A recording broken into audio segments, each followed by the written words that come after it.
જય ગૌ માતા મિત્રો, સહજાનંદ પ્રાકૃતિક ફાર્મની અંદર આપણે એક નોનીનું ઝાડ વાવેલું હતું.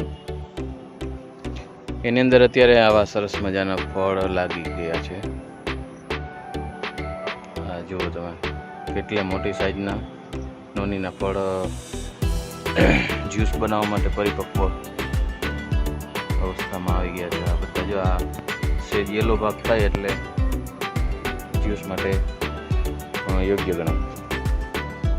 જો એક ડાળમાં એક પાંદડું, એક નોનીનું ફળ એ રીતના આવતા હોય છે.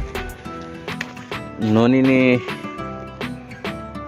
આયુર્વેદની અંદર અથવા તો સ્વાસ્થ્યને માટે ખૂબ ચર્ચાઓ થાય છે બજારની અંદર, અને નોની જ્યુસ પણ ઘણું મોંઘું, બહુ એટલે બહુ મોંઘું મળે છે બજારની અંદર.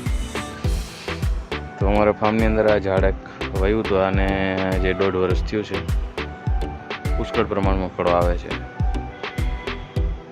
અને જ્યુસ બનાવવાની રેસીપી મેં મારી રીતે થોડો તપાસ કરીને જે લોકો વાપરે છે એની પાસેથી મેળવી અને થોડીક તમને વિડીયોની અંદર મોકલીશ. તો વિડીયોમાં બન્યા રહેજો, આખા વિડીયો જોજો એટલે તમને ખ્યાલ આવી જાય કે આ નોનીનું જ્યુસ કેવી રીતે બને છે અને કેવી રીતે પીવામાં ઉપયોગમાં લઈ શકાય છે. અત્યારે હું તમને આ તોડીને બતાવું. જો આ પ્રકારનું હોય છે નોનીનું ફળ. આ એક ફળ છે, આવો કલર થાય એટલે આ પરિપક્વ અવસ્થામાં આવી ગયું કહેવાય. જે આ બીજું ફળ છે, આ લુરખો જુઓ તમે, કેટલા નોનીના ફ્રૂટ છે. આવું આપણે શેઢે પણ આપણે બધા કરી શકીએ, પણ આપણને બજારમાંથી પેકેજિંગ ને પ્રોસેસિંગ થઈને આવે તો એની આપણને કિંમત સમજાય, પણ આપણે જ ખેતરને શેઢે હોય એની આપણને કિંમત હોતી નથી. આ મહામૂલી વસ્તુ છે, એ જો આપણે વાવીએ તો આપણે સ્વાસ્થ્ય માટે ઘણી બધી. અત્યારે બજારની અંદર આના ફળ લગભગ તો 100 કરતાં વધારે રૂપિયામાં 1 કિલોમાં વેચાય છે.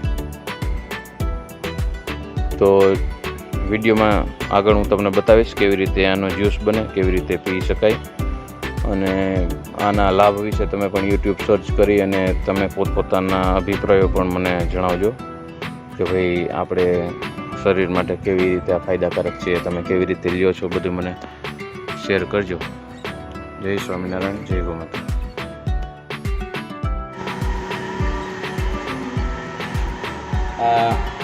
નોનીનું જ્યુસ બનાવીએ છીએ અમે. બહુ અનુભવ નથી, એક ભાઈ પાસેથી જાણવા મળ્યું એ પ્રમાણે અમે જ્યુસ બનાવીએ છીએ. તમને વિડીયોમાં બતાવું. આવી રીતની નોની હોય, આખું ફળ છે, એમાંથી આપણે અડધો ટુકડો લીધો. બી વધારે હોય નોનીમાં, પણ એના આવી રીતે કટકા કરી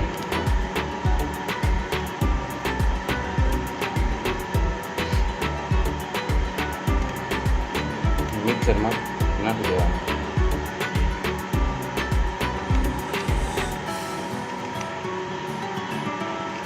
હવે કાપીને આવી રીતે કટકા થઈ જાય પછી પાણી નાખ્યું છે આપણે અડધો ગ્લાસ પાણી નાખી હવે એને મિક્સર કરીએ.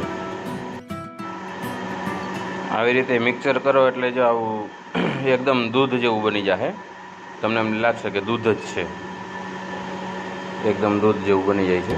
પછી એમાં કપડાથી ગાળી અને સિંધા લૂણ, ઘણાય સાકર નાખવાનું કહે છે, જેને ન ભાવતો હોય ટેસ્ટ કરવા માટે કદાચ સાકર નાખવાની પણ વાત મળી છે. એટલે આવી રીતે અમે કરીને થોડીક માહિતી મળી છે, તો એ પ્રમાણે અમે પીએ છીએ. વિશેષ આના વિશે કોઈ જાણતા હોય, જ્યુસ બનાવવાની કોઈ રેસીપી, તો શેર કરજો.